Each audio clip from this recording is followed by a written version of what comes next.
तो hello guys, Radhe Radhe. आज के इस वीडियो में हम पढ़ेंगे प्रश्न संख्या 1 है, प्रश्नावली 2.2 है, क्वेश्चन नंबर पहला का।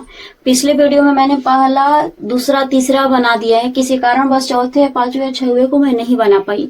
तो आज के इस वीडियो में ये 2.2 का लेक्चर 3 है, पार्ट नंबर 3 है, तीसरा वीडियो है। तो इसमें क्या पढ़ेंगे, चौथे नंबर, पांचवें नंबर और छठे नंबर को सोल्व करके आज प्रश्न संख्या 1 को खत्म करेंगे। तो हमारा क्वेश्चन नंबर ये दिया हुआ है कि 4u² प्लस 8u। तो इसको सबसे पहले हम उतार लेंगे कि 4u² प्लस 8u बराबर 0 कर लेंगे, क्योंकि हमें शून्यक निकालना है, इसलिए 0 करेंगे। पहले इसको ध्यान से देखिए कि इसमें भी 4 है, इसमें भी 4 है, इसमें भी u है, इसमें भी u है। तो क्या करेंगे कि कॉमन ले लेंगे। तो 4u कॉमन ले लिए, तो इसमें से क्या बचा, ये 4 तो बाहर ही निकल गया, एगो u बाहर निकल गया, तो एगो u बच गया। अब यहाँ पर देखिए प्लस लिख देंगे, क्योंकि ये बीच में प्लस था। अब ये देखिए कि 4 के पढ़ा में 8 आएगा, 4 दूना के 8। अब u से u कट गया तो नहीं बचा u, तो बराबर 0 कर देंगे। दो ब्रैकेट में आ गया, एक 4u बराबर 0 करेंगे और एक u प्लस 2 करे बराबर 0 करेंगे। तो 4u बराबर 0 हो गया, एक u प्लस 2 बराबर 0 हो गया। अब u बराबर हो जाएगा, ये बट्टा में जाएगा, 0/4 हो जाएगा, तो u बराबर हो जाएगा 1 जीव। u बराबर 1 मान 0 आ गया। दूसरा देखिए u बराबर, ये प्लस है तो इधर माइनस में चला जाएगा, -2 हो जाएगा, तो u बराबर क्या हो गया, -2। अब शून्यक निकल के क्या आया, एक 0 आया और एक 2 निकल के आया, तो इसको लिख लेंगे शून्यक बराबर। अब ये निकल गया हमारा शून्यक, तो अब करेंगे हम इसका जांच कैसे करेंगे। देखिए पहले हम सबसे पहले क्या करेंगे, शून्यकों को गुणांकों के बीच जांच करना है। तो हम निकालेंगे अल्फा प्लस बीटा निकालेंगे। तो अल्फा प्लस बीटा बराबर -b/a होता है। तो -b/a होता है, तो सबसे पहले हम a b c का मान निकालेंगे। तो इसको कर देते हैं, इसका यहाँ से सफाया, और a b c का मान निकालेंगे। तो समीकरण क्या दिया, देखिए 4u² प्लस 8u, अंक के जगह पर कुछ नहीं दिया, तो हम ले लेंगे 0 बराबर भी 0 हो गया, क्योंकि अंक के जगह पर कुछ नहीं दिया था। तो अब देखिए यहाँ पर ये हो गया a का मान 4, तो a बराबर 4, b बराबर 8 और c बराबर क्या हो गया, 0 हो गया। ये a का मान, ये b का मान और ये c का मान। जब a b c का मान निकल गया, तब हम निकालेंगे अल्फा प्लस बीटा। -b/a होता है, इधर रखेंगे अल्फा का मान, यहाँ बीटा का मान। अल्फा बीटा का मान कौन सा है, शून्यक है, जो यही देखिए 0 और प्लस में -2।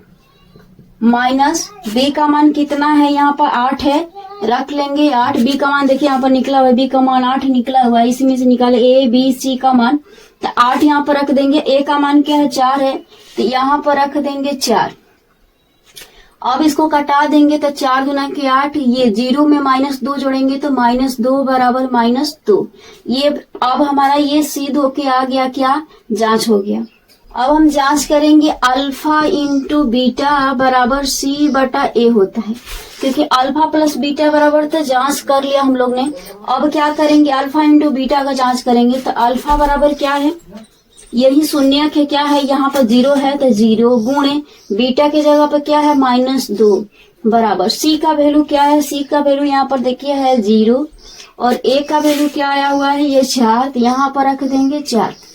अब इसको हल करेंगे, देखिए 0 में 2 से गुणा हो जाएगा 0 और 4 में 0 से डिवाइड कर देंगे तो 0। ये भी क्या हो गया, आपस में हो गया बराबर। ये हो गया, क्या हो गया, अब जांच हो गया। यहाँ पर लिखेंगे क्या, जांच, क्योंकि यहाँ से जांच स्टार्ट हुआ था ना। अब हम हल करेंगे क्वेश्चन नंबर 5वें को। तो क्या है, t² - 15 बराबर 0। तो सबसे पहले t² बराबर, यहाँ माइनस में, तो इसको करेंगे इधर प्लस में चला जाएगा। यहाँ पर स्क्वायर है, तो स्क्वायर को क्या करेंगे, देखिए यहाँ पर t बराबर हो जाएगा, रूट चढ़ेगा प्लस माइनस। यहाँ पर देखिए ध्यान से, अगर यहाँ पे स्क्वायर हटेगा, यहाँ पर स्क्वायर था, यहाँ स्क्वायर हट गया, स्क्वायर हटेगा तो रूट चढ़ेगा, और जब यहाँ पर रूट चढ़ेगा तो प्लस माइनस 2 सिंबल अपने साथ लेके 2 चिन्ह जाएगा, एक प्लस में एक माइनस में रूट चढ़ेगा। टी का वैल्यू देखिए क्या लेंगे, एक बार प्लस में लेंगे और एक बार माइनस में लेंगे, तो टी बराबर हो जाएगा, रूट में एक बार प्लस हो जाएगा और एक बार रूट में क्या हो जाएगा, ये माइनस में रूट में हो जाएगा। यहाँ पर 2 मान हुआ ना, एक प्लस रूट में और एक माइनस रूट में हुआ, 2 वैल्यू निकल गई। ये क्या हो गया, हमारा शून्यक निकल गया। शून्यक बराबर हो गया प्लस रूट में 15 और एक माइनस रूट में 15। अब क्या करेंगे, इस सवाल का करेंगे अब जांच करेंगे। यहाँ पर लिखेंगे अब जांच, अब यहाँ से स्टार्ट करेंगे। अब देखिए पहले तो लिखेंगे टी स्क्वायर माइनस में 15 बराबर 0। तो सबसे पहले क्या करेंगे, हम ए बी सी का मान निकालेंगे। तो ए बराबर हो जाएगा 1, क्योंकि इसके साथ है 1। बी बराबर क्या होगा, बी के जगह पर कोई भी वैल्यू नहीं दिया हुआ है, तो बी बराबर हम क्या ले लेंगे 0। और सी बराबर क्या है, अंक में ये देखिए -15 दिया हुआ है, इसीलिए इसको ले लेंगे -15। कितने बच्चे क्या गलती करते हैं कि इसको ए इसको बी कहते हैं, सी का वैल्यू नहीं दिया। ये सी का वैल्यू क्योंकि ये अंक में दिया है, अंक का वैल्यू हमेशा सी में होता है, सी का वैल्यू हमेशा अंक में होता है, इसीलिए 15 क्या होगा, सी का वैल्यू होगा। अब क्या करेंगे हम, यहाँ पर लिखेंगे अल्फा प्लस बीटा बराबर -b/a। यहाँ पर रखेंगे अल्फा का मान, यहाँ बीटा का मान। तो अल्फा बीटा का मान क्या है, ये शून्यक है अल्फा और ये बीटा, इसको अल्फा मानेंगे और इसको बीटा मानेंगे। तो ये हो जाएगा रूट में 15 और ये हो जाएगा माइनस रूट में 15 बराबर। अब यहाँ पर देखिए कि b का मान कितना है, इधर -0। a का वैल्यू कितना है, यहाँ 1 है, रख लेंगे 1 प्लस 15 -15। 15 रुपया दिए, 15 छीन लिए, कितना बचा, 1 और रुपया हाथ में नहीं बचा। तो यहाँ पर हो गया 0, क्योंकि 15 प्लस 15 माइनस हो गया 0। 0 में 1 से डिवाइड करेंगे 0, देखिए 0 बराबर 0 आ गया। LHS RHS दोनों बराबर, दायां पक्ष बायां पक्ष बराबर हो गया। अब क्या करेंगे, इसके आगे ये आ गया अब हमारा बराबर। अब हम हल करेंगे गुणनफल का, अल्फा इंटू बीटा बराबर फॉर्मूला होता है C/A। इसको याद कर लेना है कि अल्फा प्लस बीटा बराबर -b/a होता है, अल्फा इंटू बीटा बराबर C/A होता है। अब रखेंगे फिर से अल्फा का मान, अल्फा का मान है देखिए √15, तो लिखेंगे √15 गुणे बीटा का मान -√15 है। सी का वैल्यू कितना है, यहाँ पर आ जाइए, सी का वैल्यू क्या है -15 है। ए का वैल्यू कितना है, यहाँ पर आ जाइए, ए का वैल्यू देखिए यहाँ पर 1 है, इसलिए यहाँ ए का वैल्यू 1 रख लेंगे। माइनस रूट में 15 और 15 कितना हो जाएगा, केवल 15 हो जाएगा। रूट में और √15 सेम सेम है ना, तो सेम सेम में जब भी √7 गुणे √7 होता है तो केवल 7 होता है, √5 गुणे √5 होता है तो केवल 5 होता है। तो इसीलिए यहाँ पर क्या हो जाएगा, √15 तो केवल 15 हो जाएगा। और ये माइनस है तो यहाँ पर माइनस हो जाएगा। और देखिए -15 में 1 से डिवाइड करेंगे तो क्या हो जाएगा, -15 ही होगा। अब यहाँ पर भी आ गया LHS और RHS बराबर, और ये 5वां क्वेश्चन भी सोल्यूशन हो गया, नेक भी निकल गया और जांच भी हो गया। अब क्वेश्चन सोल्व करेंगे हम 6ठे नंबर का, जो कि 1 नंबर का ये लास्ट नंबर क्वेश्चन है। यहाँ पर लिख लेंगे प्रूव्ड, क्योंकि अब हमारा सवाल का हो गया जांच। अब हम करेंगे क्वेश्चन नंबर 6ठे का सोल्व। सबसे पहले इसका करेंगे गुणनखंड निकालने के बाद ये x का वैल्यू निकलेगा, उसके बाद करेंगे जांच। तो सबसे पहले गुणनखंड करने के पहले पहला और तीसरा को गुणा करेंगे। तो यहाँ 3 यहाँ 4 है, तो 3 गुणे 4 हो जाएगा 12। और 12 का ऐसा गुणनखंड करना है कि आना चाहिए -1। तो देखिए यहाँ पर 12 का गुणनखंड करेंगे तो 4 3 12, और 4 में से 3 जाएगा, बच जाएगा 1। यहाँ पर दिया है माइनस, इसीलिए बड़ा वाला लिखेंगे माइनस में। तो सेम टू सेम 3x² लिख देंगे। उसके बाद यहाँ पर देखिए -4x लिखेंगे, या तब +3x लिखेंगे। उसके बाद -4 बराबर 0। देखिए ये दो -4 + 3, -4 में से 3 जाएगा, क्या बचेगा, -x बचेगा। इसीलिए हम बड़े वाले को क्या लिखे, माइनस में, क्योंकि यहाँ पर दिया है माइनस। उसके बाद हम ये 2 में से कॉमन लेंगे, इस 2 में से कॉमन लेंगे। तो इन दोनों में क्या कॉमन, इसमें भी x है और इसमें भी x है, तो इसीलिए क्या कॉमन लेंगे, केवल x लेंगे। क्योंकि इसमें 3 इसमें 4 है, तो दोनों में कॉमन नहीं है, इसीलिए हम क्या लेंगे, कॉमन नहीं लेंगे। इसमें से 3 कॉमन, 4 नहीं लेंगे। x कॉमन ले लिए। उसके बाद इसमें से देखिए क्या बचा, 3 बचा। 2 को x में से 1 को x निकाल दिए, इसमें x बच गया। 4x था, x को तो बाहर निकाल दिए, तो x गया खत्म, बचा कितना, -4। इस ब्रैकेट का हल हो गया। अब यहाँ पर हल करेंगे, प्लस है तो प्लस, देखिए 3 है तो 3 नहीं, 4 इसमें तो 4 नहीं, इसमें x है तो x नहीं। तो जब कुछ भी कॉमन नहीं है, तो पिछले वीडियो में मैंने बनाया कि जब कुछ भी कॉमन नहीं होता है तो उस जगह पे 1 कॉमन लेते हैं। तो यहाँ पर लिख लेंगे 1। उसके बाद सेम टू सेम इसको उतार लेंगे, 3x - 4 बराबर कर देंगे 0। उसके बाद ये दोनों ब्रैकेट का बराबर, इसका मतलब ये सवाल सही है।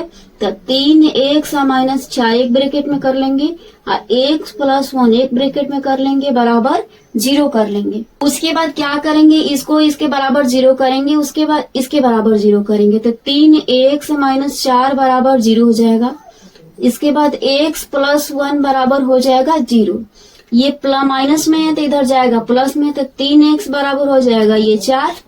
ये गुणा में है तो सीधे बटा में चला जाएगा, तो x बराबर हो जाएगा 4/3। एक शून्य निकल गया। ये प्लस में है तो इधर माइनस में जाएगा, तो x बराबर हो जाएगा माइनस में 1। 2 शून्य निकल गया, क्या यहाँ पर लिख लेंगे, शून्य बराबर क्या निकला है 4/3। अब दूसरा क्या निकला है -1। शून्य का हमारा 2 निकल गया, 4/3 1 माइनस। अब हम करेंगे इसका इधर जांच। सबसे पहले यहाँ पर लिख लेंगे जांच। उसके बाद यहाँ क्या है 3x² माइनस x माइनस में 4, तो यहाँ पर लिख लेंगे -4। इसमें से हम निकालेंगे a b c का मान, तो a बराबर हो गया 3, b बराबर हो गया -1 और c बराबर हो गया -4। अब जब हम a b c का मान निकाले, उसके बाद हम क्या करेंगे, अल्फा प्लस बीटा बराबर लिखेंगे। अल्फा प्लस बीटा बराबर फॉर्मूला होता है -b या बटा में a होता है। अब देखिए ये है अल्फा का मान और ये है बीटा का मान, यही इसमें पुट करेंगे। तो अल्फा की जगह पर क्या है 4/3 है, प्लस बीटा की जगह पर क्या है -1 है, बराबर है तो बराबर करेंगे। अब क्या है कि -b है, तो ये है माइनस और b का वैल्यू कितना है -1 है। a का मान कितना है 3 है, यहाँ पर लिख देंगे 3। ये है बट्टे में, इसको एलसीएम लेंगे तो 4 3 हो जाएगा। इसके नीचे कुछ नहीं है तो 3 से गुणा कर देंगे तो 3 एकम 3 हो जाएगा, बराबर माइनस माइनस मिलके प्लस हो जाएगा 1/3 हो जाएगा। 4 में से 3 घटाएंगे हो जाएगा 1/3 और ये हो जाएगा 1/3। अब ये हल कर लिए तो सिद्ध होके दोनों बराबर आ गए, LHS और RHS। अब ये गुणनफल का इधर सिद्ध करेंगे। ये पहला पेज है और ये दूसरा पेज है और यहाँ पर हम करेंगे तीसरे पेज को हल।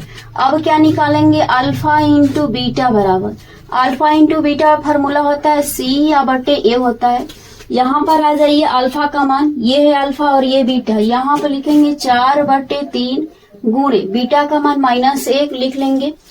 फिर क्या करेंगे, c का वैल्यू कितना दिया हुआ है, c का वैल्यू है -4, तो यहाँ -4 लिख लेंगे। a पर आ जाइए, a का कितना दिया है 3 दिया हुआ है, 3 लिख लेंगे। उसके बाद देखिए इसमें गुणा कर देंगे, जब -4 में 1 से गुणा हो जाएगा -4/3 और ये हो जाएगा -4/3। अब देखिए हो गया ना ये बराबर, ये आपस में क्या हो गया बराबर। अब हमारा सवाल 6 नंबर जांच हो गया ये भी। अब यहाँ पर लिख लेंगे प्रूव्ड। तो अब हम अगले वीडियो में क्या हल करेंगे, क्वेश्चन नंबर दूसरे को हल करेंगे। ये क्वेश्चन नंबर पहला का आधा बच गया था, 3 को पिछले वीडियो में मैंने बनवाया था, 3 नंबर ये बन गया। और इस सवाल में अगर आपको कहीं भी डाउट रहता है, अगर आपको समझने में कोई दिक्कत होती है तो आप कमेंट जरूर करिएगा कि आपके उस डाउट को हम क्लियर करने की पूरी कोशिश करेंगे। मैं मैथ समझाने के लिए ही आई हूँ, अगर आपके पास डाउट रहता है तो क्लियर करना ये हमारी जिम्मेदारी बनती है। तो इसीलिए आपको अगर कहीं समझ में आता है तो कमेंट करना बिल्कुल ना भूले। चलिए मिलते हैं अगले वीडियो में, तब तक के लिए राधे राधे। मिलेंगे प्रश्नावली 2.2 के क्वेश्चन नंबर 2 के साथ।